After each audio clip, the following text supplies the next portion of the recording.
Madame, mademoiselle, monsieur, bonjour, bienvenue pour la 67e édition du championnat du monde par équipe d'enduro et du classement individuel, bien sûr. Nous sommes en Australie, à Cessnock, pour les 6 jours d'enduro. Il y aura de la montée, de la descente, des terrains poussiéreux, de la forêt. Mais tous les amis du off-road sont gâtés, car il y a de nombreux pilotes ici réunis. Et en tout cas, il y a 21 nations qui vont vous faire découvrir ce que le terme enduro signifie. Les Australiens ont essayé depuis des années d'obtenir ce championnat. Cette fois, c'est fait. Ils accueillent cette 67e édition à Cessnock, en Australie. L'événement a été particulièrement bien organisé. Toutes les équipes sont arrivées dans les meilleures conditions et le temps offre beaucoup d'espoir pour voir un événement de très haut niveau. Voici le directeur de cette organisation, il s'agit de John Hall. Il nous présente ici les différents points de contrôle auxquels nous allons assister maintenant, car les Australiens sont très exigeants. Ils ont souhaité vérifier toutes les motos avant le départ, bien sûr, et ils les ont marquées, de sorte qu'aucun pilote ne puisse, lors de la compétition, changer des pièces ou même de moto, comme c'est arrivé pendant quelques opérations lors du championnat du monde. Il faut dire donc que les Australiens sont très sérieux. Ils ont vérifié les motos, les casques, les vêtements, tous les accessoires qui allaient être utilisés lors de ce championnat.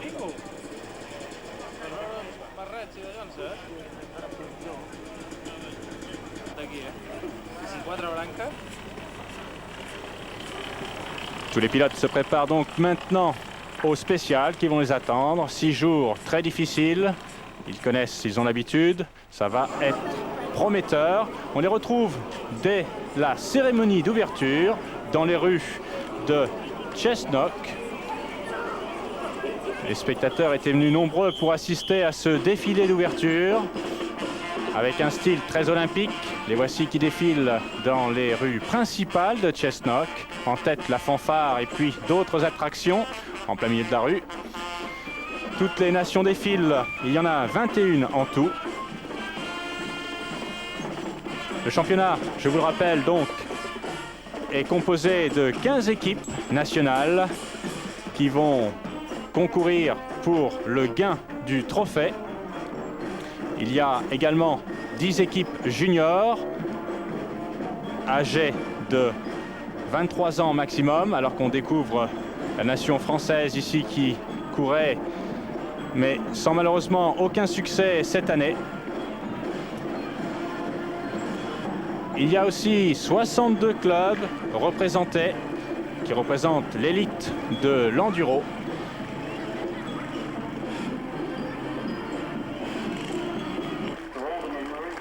Nous savons bien sûr que les favoris sont les Suédois.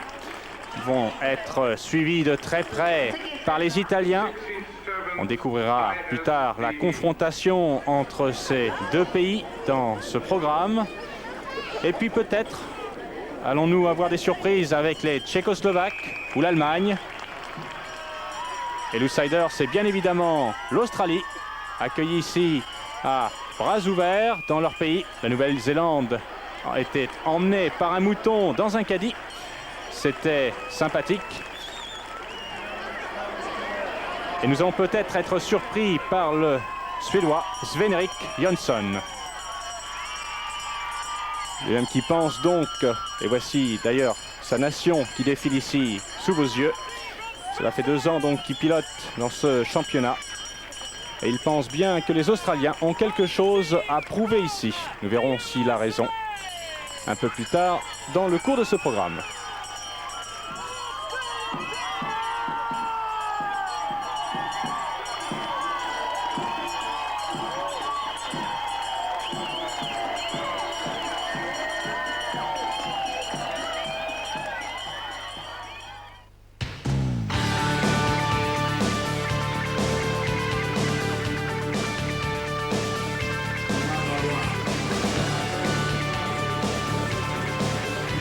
Mardi 25 août, départ à 7h30. Le mardi est effectivement un jour particulier pour démarrer une épreuve de 6 jours.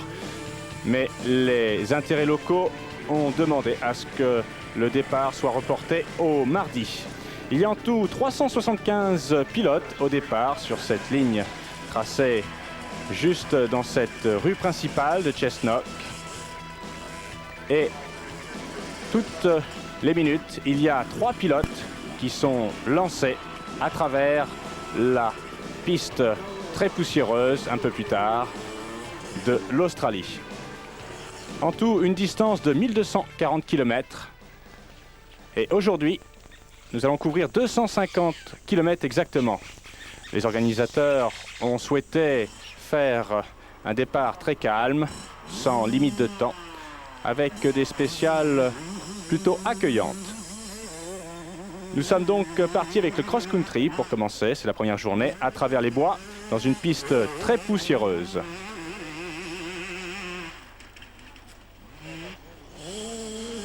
Dans la catégorie des 80, il y a le vice-champion du monde Vrobel, qui pilote pour l'équipe nationale polonaise.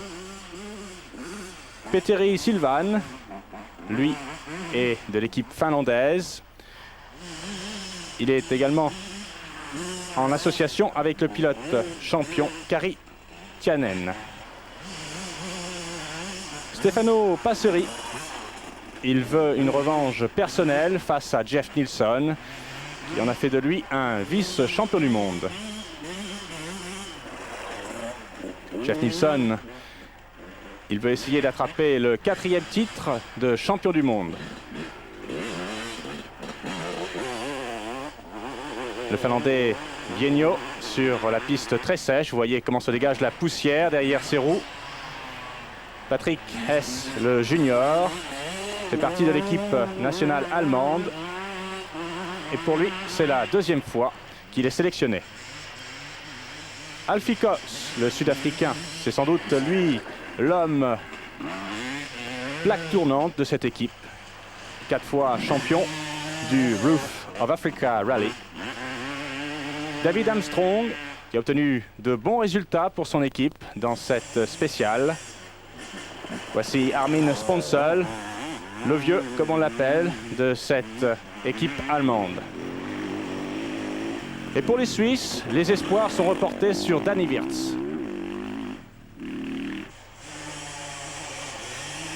Pour l'équipe autrichienne, l'homme le plus fort, c'est sans doute Charlie Baer. Depuis quelques années, il a prouvé de quoi il était capable.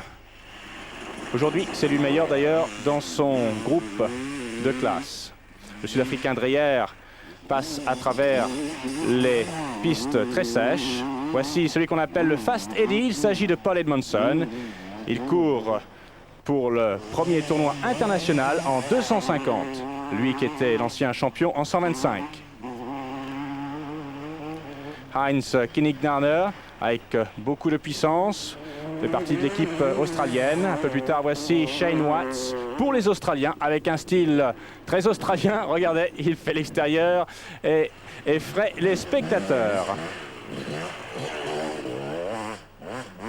Tout le monde regarde les Suédois, car ils savent que ce sont les favoris ici dans le championnat du monde. Andrea Nilsson est un sérieux concurrent pour la catégorie des juniors. Il fait partie de l'équipe nationale britannique. Bert von Ziesewicz, il a malheureusement disparu pendant cette spéciale. Il avait eu des points de pénalité dès le départ. Stéphane Bernard lui a connu des problèmes mécaniques. Il a dû abandonner dès la première journée. Fabio Farioli, dans la catégorie du gros 4 temps, lui, le vice-champion du monde, est arrivé 2e de son groupe après cette spéciale. Bill Anderson a remporté la journée dans les plus gros cylindrés. Giorgio Grasso, le champion du monde, n'a pas été sélectionné dans l'équipe italienne. Alors il pilote pour l'équipe, par contre, avec Muraglia et Pellegrini dans ce club qui fait maintenant la une de tous les journaux sportifs en matière de course de moto. Aujourd'hui, il arrivera deuxième, juste derrière Edmondson. C'est l'équipe d'Edmondson qui prend la tête du classement. Maintenant, nous allons faire un tour dans l'étape finale. Il s'agit de Cedar Creek. Et les Allemands sont en difficulté avec Stefan Bernhardt et puis Jörg Eblinghaus. Jörg Eblinghaus qui a eu un accident lors de cette spéciale à travers les bois. Une déception amère pour tous les pilotes de son équipe. Après avoir parcouru peut-être 1800 km, avant d'avoir parcouru 1800 km, ils sont déjà en difficulté les Allemands. Donc voici les résultats de la première journée. L'équipe italienne est en tête devant les Suédois. Chez les juniors, il s'agit des Suédois qui sont en tête cette fois-ci devant les Italiens et les Australiens. Au classement individuel, c'est l'Italien Giovanni Sala, l'homme du jour, qui est en tête. Au classement des constructeurs, c'est KTM qui est en tête devant Husqvarna d'Italie et Suzuki des États-Unis. La deuxième journée, nous allons donc avoir affaire à du pilotage à travers la campagne. Très joli environnement. Un peu poussiéreux, mais pour les pilotes, ça ne change guère. Gianmarco Rossi, qui vient de passer, a été troisième hier. Aujourd'hui, il est arrivé parmi les premiers. Voici Petteri Silvan, qui est arrivé hier, lui aussi troisième dans la catégorie des 125. Ça marche très bien puisqu'aujourd'hui, il terminera deuxième. Jamie Lewis, il avait couru l'année dernière pour l'équipe junior américaine. Aujourd'hui, il est parmi les premiers en finale. Jess Nilsson, deuxième hier, juste derrière Passeri en 125. Aujourd'hui, il inverse les résultats et passe juste devant Passeri. Patrick Hess, il pilote malheureusement pour lui seulement pour le classement individuel. Nous allons nous quitter sur ces images pour une petite séparation publicitaire. Sur ce championnat international, les 6 jours de Chestnut en Australie. Et ceci, il s'agit de la deuxième journée et des spéciales prévues à cet effet. Bohumil Polesny en troisième position avec l'équipe tchécoslovaque. Philippe Rast, lui, est tombé. Il s'est blessé à la main aujourd'hui, mais il continue de courir pour son équipe suisse. Ils sont en ce moment en 9e position. Paul Edmondson, qui a gagné hier parmi les 172 pilotes en 250. Il court aujourd'hui pour la tête. Nous allons voir s'il est capable de réaliser la même épreuve. Champion du monde, Rinaldi vient de passer. Il a remporté hier dans la catégorie des 4 temps.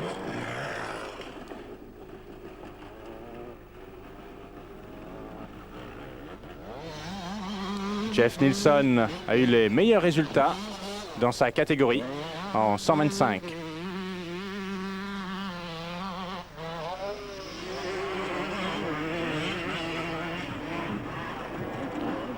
Admirez son style très à la corde pour essayer de gagner le plus de temps possible. Les secondes sont ici très précieuses. Stefano Passeri est un des rivales de Jeff Nilsson. Il a gagné face aux Suédois 2 fois, en 1991 et puis l'année dernière. En 86, Passeri avait remporté les 6 jours pour son équipe.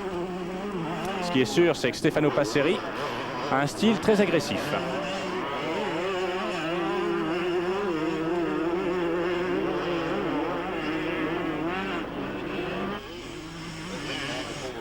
Paul Edmondson, un des rivaux de Nilsson. On se rappelle les réclamations qu'avait portées justement Nilsson à San Marino en 1990. Et maintenant Edmondson donc court en classe 250.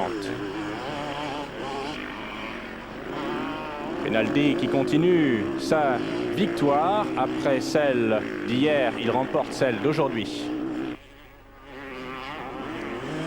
Idem pour Giovanni Sala, qui remporte la spéciale pour son équipe, mais également pour le classement individuel du championnat du monde, qu'il avait perdu aux dépens de Tullio Pellegrini la dernière journée.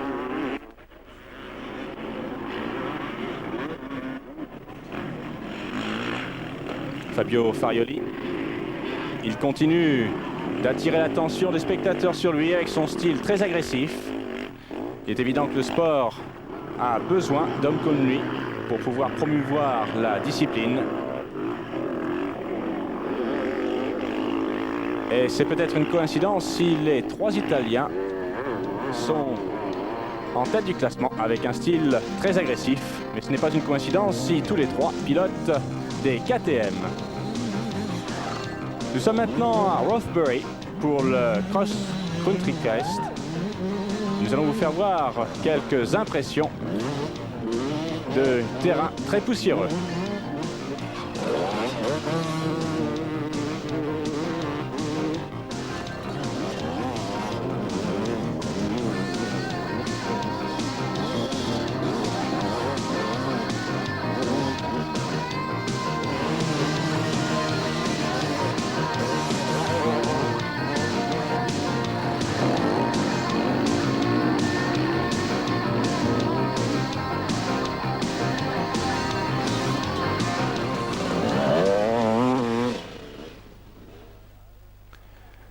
Enchaînons avec une autre spéciale, c'est celle en montée avec un terrain pavé de cailloux et même d'énormes cailloux puisqu'il y a des chutes.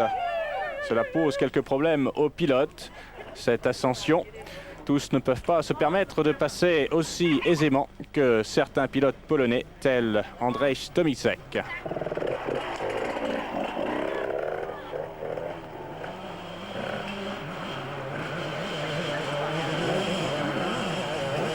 Cela va lui coûter beaucoup de points à ce Polonais. Il va donc redescendre à la 12e place. Heinz Klugmann, lui, est un expert dans les passages en sable.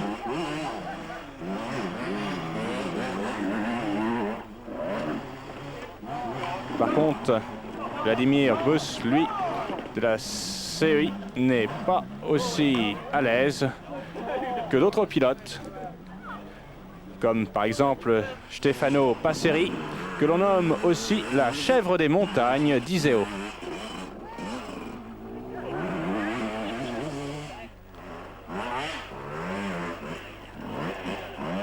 Paul Fairbrother, qui fait partie de l'équipe nationale britannique, a des difficultés ici dans la montagne. Il souffre de ces pierres en travers de son passage.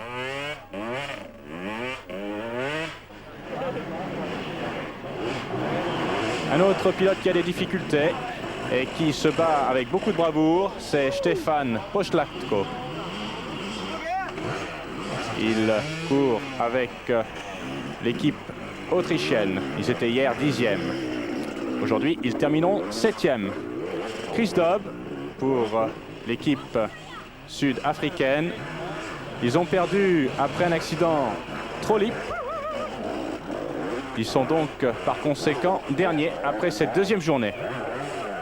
Lubomir Vujovka qui tente de récupérer sa 4e place et qui en fait termine en 3e position aujourd'hui en 125. Patrick Hess qui a l'air très bien dans ce passage très rocailleux. Ce junior qui aura encore beaucoup de temps pour apprendre. Les Espagnols, représentés ici par Moutaner, trouvent des conditions similaires avec ces passages rocailleux. Son équipe, qui était en 11e place hier, monte à la 8e place. Ça marche très bien pour les Espagnols. Le junior hongrois Korpunain s'est blessé au pied. Et Zavento, lui, pilote uniquement pour le classement individuel. L'équipe finlandaise rétrograde progressivement à la 13e place grâce à Peter Sylvan, alors qu'hier on rappellera qu'ils étaient en 6e position. Il n'y a sans doute que Paul Edmondson qui ne connaît ici aucune difficulté. Regardez avec quel style il passe cette partie. À la fin de cette deuxième journée, faisons un petit tour vers le test enduro. Une piste très rapide, des droites longues, faites de sable et d'un peu de cailloux. Partie rocailleuse légère en tout cas.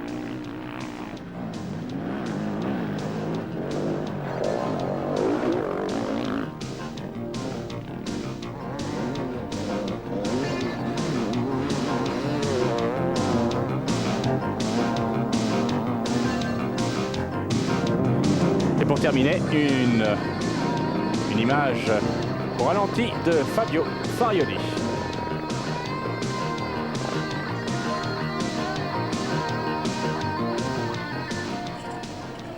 Dans la soirée, nous assistons à un contrôle technique. Comme nous avions dit précédemment, les Sud-Africains et les Finlandais ont chacune perdu un homme. Ils vont donc descendre au classement général par équipe. Et également dans la catégorie junior, les Hongrois ont perdu un homme. Les Italiens, eux, ont perdu des points précieux dans la catégorie junior avec Luca Savoldelli, car il a été pénalisé pour avoir pris beaucoup de temps à passer certaines parties du parcours. Les Tifosi vont donc rétrograder à la 6e place, alors qu'ils occupaient la 2e place hier. Heinz Kinnigarner, qui avait donné une interview à la télévision, a obtenu 60 points de pénalité, puisque dans le règlement, cela était interdit. Les résultats de la deuxième journée, donc, avec le résultat par équipe, l'Italie était en tête. Chez les juniors, ce sont les Tchécoslovaques qui prennent la 2e place à la place d'Italiens. Au classement général individuel, Giovanni Sala était toujours en tête et KTM était en tête des constructeurs devant la marque italienne Husqvarna. 3e journée, nous sommes de retour sur le parcours Open Country. Nous allons à travers la forêt découvrir encore de merveilleux paysages. Peut-être assister aussi à quelques découvertes au niveau de la flore. Cela ressemble beaucoup plus à un jardin tropical. Les Australiens fonctionnent très bien. Ils passent à la 4e place aujourd'hui. Jonathan King, avec des problèmes mécaniques aujourd'hui, il va faire rétrograder son équipe américaine à la 12e place. Hier, je vous rappelle, ils étaient 4e. Ali Cox, il a perdu 3 hommes dans son équipe sud-africaine aujourd'hui. Il n'y a plus que Hilton Hayward et lui qui sont en compétition. Armin Sponsel qui se bat pour le classement individuel, qui a malheureusement été éliminé du classement par équipe. Peter Berkeley, il est 4e dans le classement aujourd'hui. Et pour terminer, avant la pause publicitaire, Paul Edmondson a l'air en pleine santé. Il finit en 5e position avec son équipe aujourd'hui. Ses coéquipiers ont abandonné ou ont été éliminés au cours des 2 précédentes journées. Rappelons qu'il était champion en 1987. Et puis, les temps réalisés ici dans la 3e journée prouvent qu'en tout cas, c'est sans doute lui le meilleur de l'équipe. L'Autrichien Georg Reiter s'est blessé au doigt lors d'un accident aujourd'hui. Il continue quand même et son équipe est en 7e position. Tim Scherer, il contribue à de très bons résultats pour l'équipe australienne. Svenrik Jönsson arrive en 2e position, juste derrière Sala aujourd'hui. Les Kiwis volants de la Nouvelle-Zélande continuent et ils sont toujours en 11e position. Karl-Heinz Holz a du mal à trouver une sortie ici à travers le bois. Et nous continuons avec les tests de cross-country. où les Italiens font face à de petits problèmes. Cela commence avec Esa Vento, qui ici percute le terrain, se relève aussitôt et enchaîne. Et puis on enchaîne nous aussi avec Arnaldo Nicoli, qui fait un bond dans un terrain un peu plus souple. Voyons ici cette action. Un terrain très marécageux auquel il ne s'attendait pas du tout. Et puis, un peu plus tard, Giovanni Sala, faute également pour Giovanni Sala, donc avec une vitesse percutante. Nous le revoyons à nouveau. Malgré cette chute, il termine quand même premier de sa catégorie. Rappelons combien les clavicules sont soumises lors de ces accidents pour les pilotes de moto. Et le champion du monde, Giorgio Gracio, ne fait pas beaucoup mieux. Il connaît donc des difficultés comme tous les pilotes italiens. En tout cas, lui, il arrive 4e aujourd'hui dans sa catégorie. Le voici sur ce même terrain marécageux. Et doutez-vous bien, les caméramans savaient bien où se placer lors des spéciales, de sorte qu'ils pouvaient obtenir les meilleures images.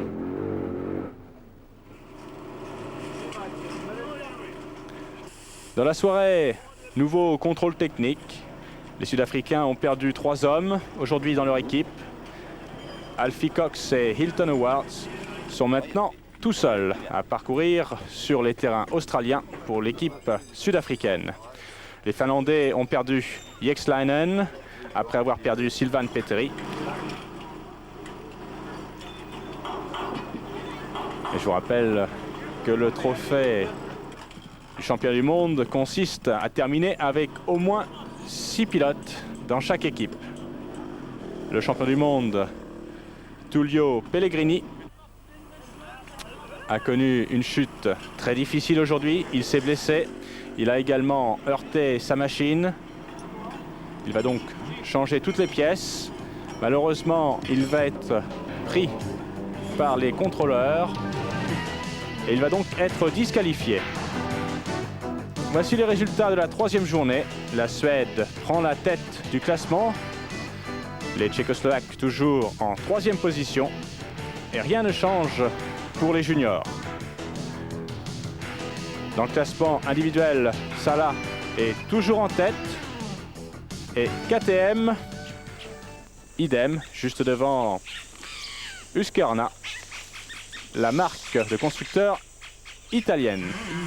4e journée. Aujourd'hui, nous allons suivre une journée très difficile. Regardez comment les chemins sont étroits. Les Hollandais, eux, avancent à la 4e place. Visiblement, ils apprécient le terrain fait de sable.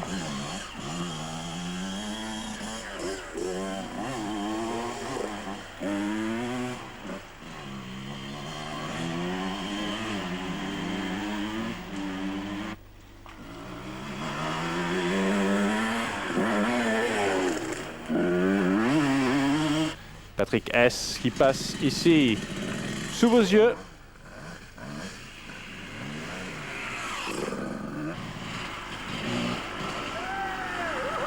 Peter Buckley est en pleine forme également. Il n'a connu aucune difficulté, pas même mécanique.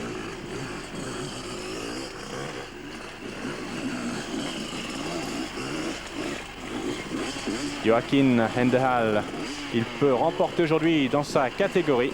Il faudra qu'il le prouve. Paul Edmondson et son compatriote John Deacon.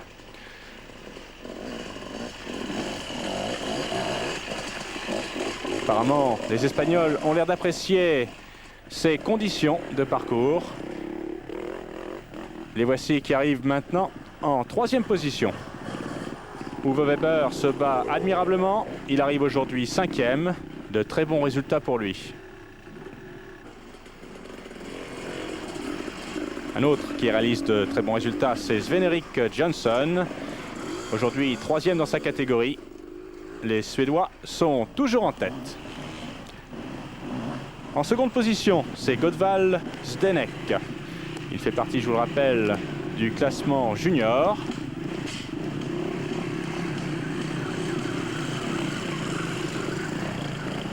Toujours en tête du classement du 4 temps, c'est Bert von Zitzewicz. Nous enchaînons avec la 5e journée et il commence à pleuvoir. Cela handicape énormément les pilotes. Et de nombreux pilotes vont commencer à récolter des points de pénalité. Les Italiens se battent très fort pour revenir sur les Suédois. Randy Hawkins de l'équipe américaine est en 12e position après l'élimination de Kings. L'équipe espagnole est en train de célébrer sa 3e place. Ils ont raison. Ils réalisent des prouesses en Australie. Étonnant.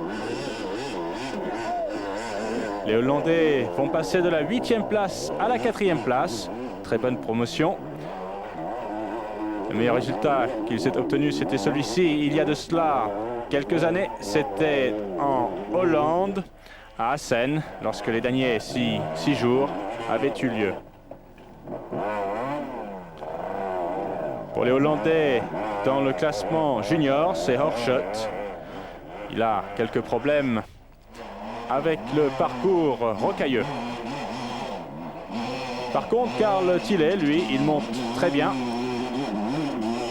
Malheureusement pour les Britanniques, Dickens a été éliminé.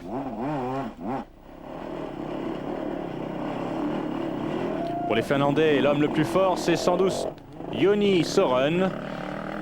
Il démontre ici beaucoup d'aisance. Rappelons qu'ils ont quand même perdu Tuomen après la 2e journée.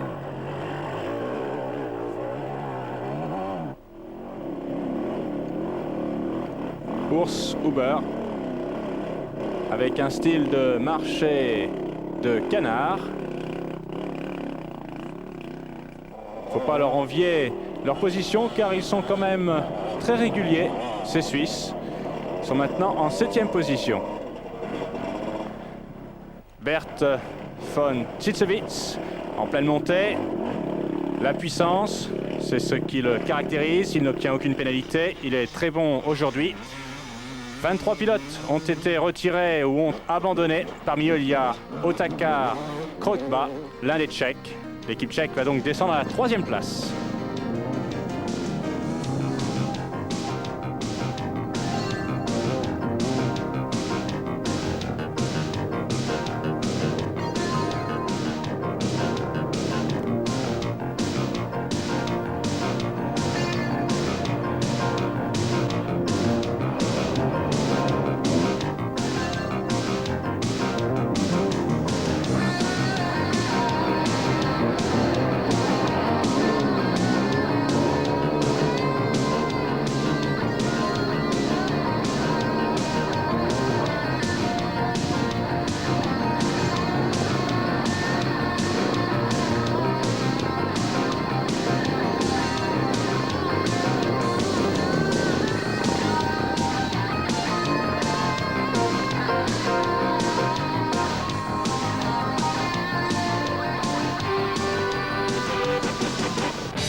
Voici donc le classement après la 4e journée. Et puis le classement junior après celui par équipe. Donc la Suède en tête devant la Tchécoslovaquie, les États-Unis et l'Australie. Le classement individuel, Salah est toujours en tête.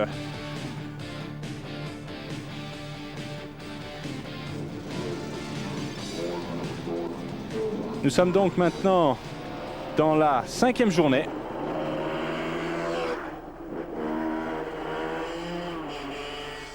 Die ersten 4 Tage hier in Australien waren super. Die Strecke war hervorragend markiert und auch die Zeiten haben gestimmt. Die Australier haben sich da sehr viel Mühe gegeben. Es waren fast 100% Gelände.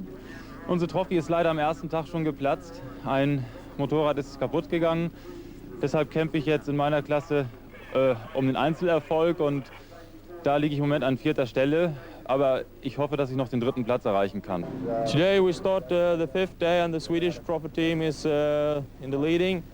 And the track is very nice, a lot of off-road riding and no problem with the time. For me and myself it's a good race and I hope the Swedish Prophet team can stay in the lead.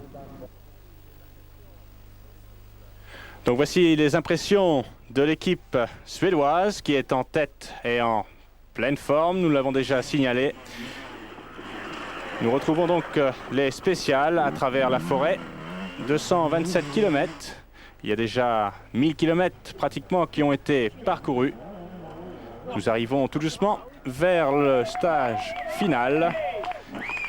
Et nous sommes avec une confrontation entre la Suède et l'Italie. Les Australiens ont perdu leur 4e place.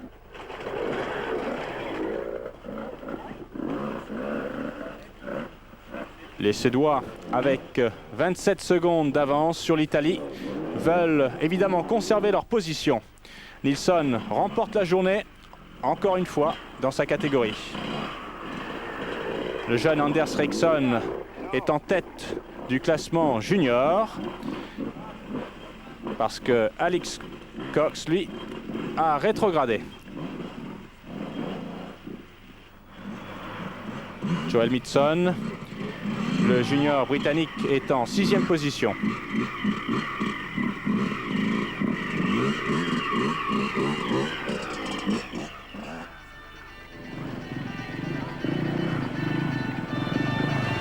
Mario Rinaldi a perdu aux dépens de Jimmy Eriksson, un autre Suédois, qui va donc remporter cette journée. On se quitte pour une pause publicitaire, on se retrouve juste après pour les 2 dernières journées. À travers la forêt très dense, voici donc la 5e journée. Georg Reiter se bat terriblement malgré la douleur. Rappelons qu'il avait chuté précédemment. Derrière lui, il y a Jimmy Eriksson, le champion du monde 91 du 4 temps. Fabio Farioli fait parler de lui à nouveau. Avec les Italiens, il remporte cette 5e journée. Je propose d'admirer quelques images de la forêt avec au milieu la confrontation entre la Suède et l'Italie.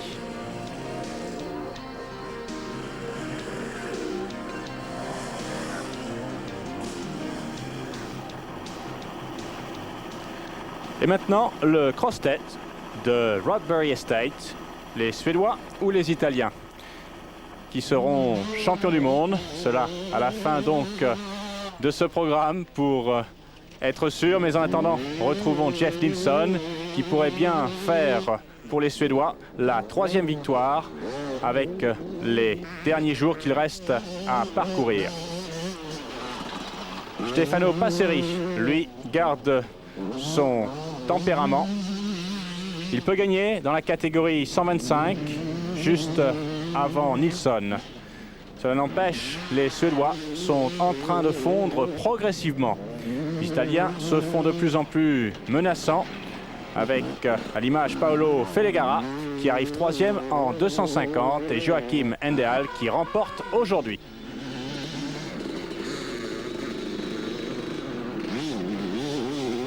Dick Wixel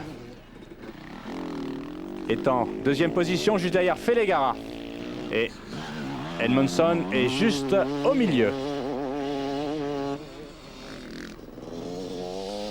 Fredrik Jönsson termine 2e dans la catégorie des 500.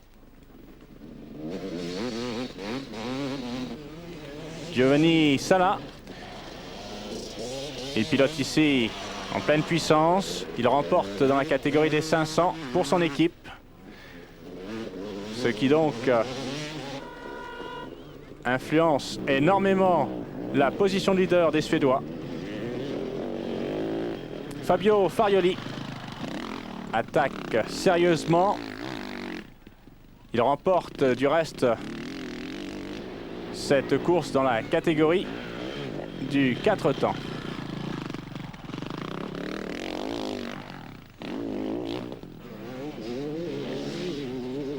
Anderson essaye du mieux qu'il peut, mais il n'arrivera que second, juste derrière Farioli. Les Suédois, maintenant, sont en tête de 8 secondes. Et nous allons donc attendre la dernière confrontation entre les Suédois et les Italiens. Nous avons demandé à Fabio Farioli ce qu'il pensait de cette confrontation. The track of this fifth day was very good. La dernière journée, l'avant-dernière journée, pardon, était très bien, pas trop difficile. Ma situation personnelle est que je suis en tête en ce moment dans ma catégorie avec 40 secondes d'avance. Et pour les Italiens, il reste à 8 secondes juste derrière les Suédois. On a eu une très bonne journée aujourd'hui. Die Stimmung in der Mannschaft und der Zusammenhalt in der Mannschaft ist super. Das Gelände hier war ein schönes Offroad-Gelände und ich hoffe, dass wir morgen unseren 6. Platz ins Ziel bringen, beziehungsweise dass wir vielleicht sogar auf den 5. noch vorkommen. Charlie Baer peut être très heureux de ses résultats aujourd'hui. Pour lui, ça marche très bien, et de même pour l'équipe autrichienne. Les résultats donc, qui défilent maintenant à l'écran. La Suède est en tête devant l'Italie à 8 secondes. Les juniors, c'est la Suède qui est toujours en tête devant la Tchécoslovaquie et les États-Unis. Classement individuel, Joachim Nordal avec 4 secondes d'avance sur Salah. Aujourd'hui, c'est la 6e journée et la dernière. Nous allons donc parcourir ce territoire australien pour la dernière fois. Il y a de la boue et beaucoup d'eau à travers cette campagne, mais aussi à travers la forêt. Nous sommes à Mubring.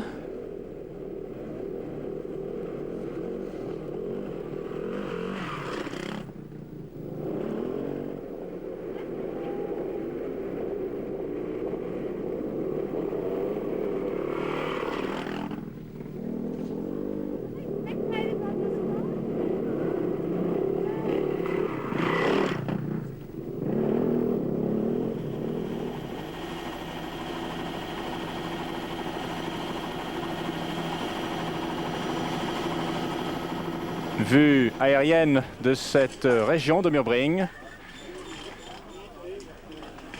avec Uwe Werber qui va donc nous expliquer ici ce qu'il pense de cette situation.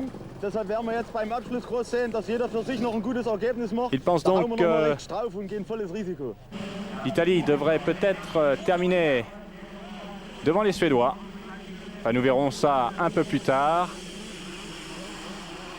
Dans la catégorie des 350, Nicoli, qui au départ était en tête, a dû laisser sa position de leader à Rinaldi. Les Suédois Jimmy Eriksson sont de plus en plus menaçants face aux Italiens.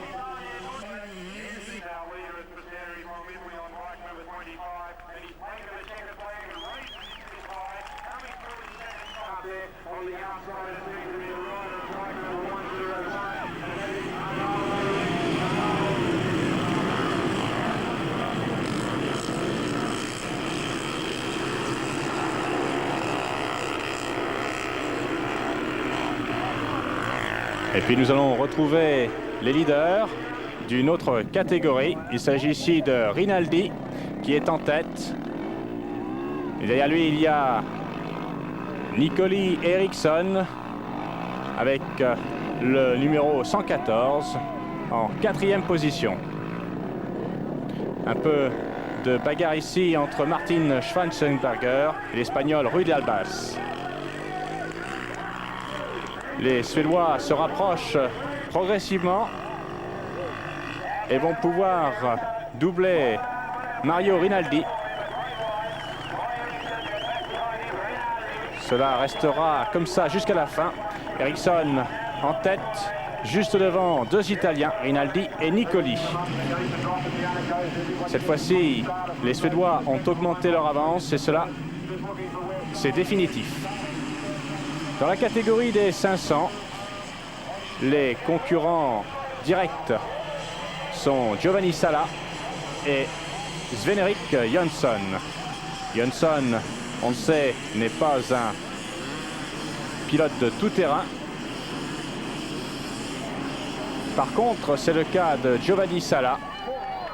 Et il va le prouver dans l'ouverture, juste avec Heinz Ginnigenharker et l'Américain Rodney Smith. Car ces deux-là ont quand même un rôle à jouer et ils vont le prouver. Mais de toute façon, ce sera quand même Giovanni Sala qui remportera cette compétition. Johnson, lui, terminera en 4e position. Les Suédois ont maintenant une avance de 21 secondes. Dans la catégorie des gros 4 temps, Bert von Sitzewitz arrive premier. Ses opposants directs sont Fabio Farioli et Bill Anderson. Au début, Sitzewitz avait acquis une avance importante face à Anderson et Farioli. Mais vers la fin, Bill Anderson est revenu face à Fabio Farioli. Et dans la dernière épreuve, Big Bill termine juste devant Farioli, ce qui allait donc augmenter l'avance